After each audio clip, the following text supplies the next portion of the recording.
తేదీన కత్తి శ్రావణి పేరు మీద నంద్యాల తాలూకా పోలీస్ స్టేషన్లో ఒక ఎఫ్ఐఆర్ కాపీ బుక్ అయింది. ఆమె అక్రమంగా పొలంలోకి దౌర్జన్యంగా వెళ్ళడం వల్ల తాలూకా పోలీస్ స్టేషన్ వాళ్ళు ఎఫ్ఐఆర్ బుక్ చేశారు. సో నంద్యాల తాలూకాలో రైతు నగరంలో 30 కోట్లు విలువ చేసే పొలాన్ని కత్తి శ్రావణి అనే మహిళ దౌర్జన్యంగా కబ్జా చేసి ఈ పొలం నాది అని చెప్పి ఆక్యుపై చేసుకుందని చెప్పి ఒక పేపర్ ప్రకటనలో ఇచ్చారు. దాని గురించి ఈరోజు నేను మీకు చెప్పడానికి వచ్చినాను.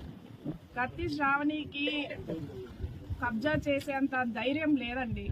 వాస్తవంగా చెప్పాలంటే ప్రెస్ మీదకి వచ్చి చెప్తున్నా అంటే ఆ అమ్మాయికి ఎంత ధైర్యం అనుకుంటారు. వాస్తవాలు చెప్పడానికి ధైర్యం ఉంది కానీ కబ్జాలు చేసేంత ధైర్యం అయితే నాకు లేదు.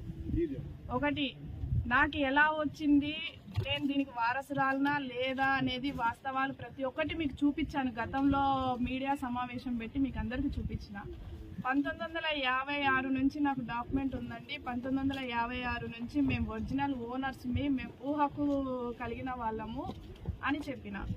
కాదు డాక్టర్ గారు, మీది కాదు, నాది నాది నాది అని చెప్పి చెప్పుకొని తిరుగుతూ ఉంటాడు. నేను ఒక్కటే అడుగుతున్నా, డాక్టర్ గారు మీదే అయితే నువ్వు ఎందుకు డాక్యుమెంట్ని చూపించలేకపోతున్నావు?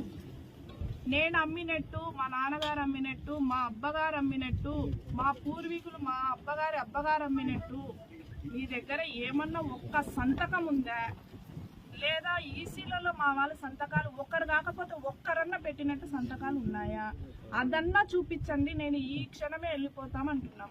కానీ మీరు ఎందుకు అది చూపించుకోలేక నాది నాది అని చెప్పి ఒక మహిళ అని కూడా అనుకోకుండా నీ డబ్బు బలగంతో, నీ అన్నం బలగంతో, నీ పలుకుబడితో పోయి పై స్థాయి నుంచి ఒత్తిళ్లు తెచ్చి నా పైన కేసులు బుక్ చేసుకుంటున్నాం.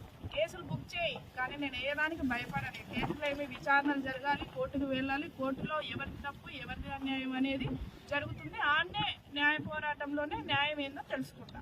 కేసులకు భయపడి నా సైట్ను వదిలిపెట్టి పోవాలి అని చెప్పి నువ్వు భయభ్రాంతులకు గురి చేస్తే దీనికి రెండింతలు ఇంకా ఎక్కువనే నా సైట్ కోసం పోరాడతానే కానీ వెనకడుగేసే ప్రసక్తి లేదు. ఈరోజు నువ్వు సివిల్ కేసులు పెడుతున్నావు, తప్పుడు కేసులు.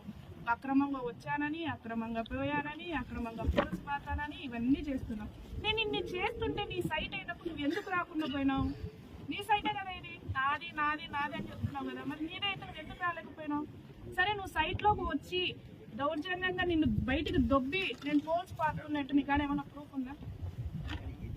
సైట్లోకి వచ్చి నువ్వు దౌర్జన్యంగా నేను చేసుకుంటుంటే నువ్వు నన్ను అడ్డుకున్నట్టు ప్రూఫ్ ఏమన్నా ఉందా? అది నీదైతే నువ్వు ఎందుకు నన్ను అడ్డుకో? ఎవరైనా పొలం పక్కన వాళ్ళు పొలంలోకి వచ్చి నడుచుకుంటూ పోతా ఉంటేనే అమ్మ నా పొలంలో నడుచాకు పక్కకు నడుచు అంటాం. అట్లాంటి నీ పొలంలో ఇంత జరుగుతుంది అని నువ్వు ఆ ఫీలింగ్లో ఉన్నప్పుడు నీదైనప్పుడు నువ్వు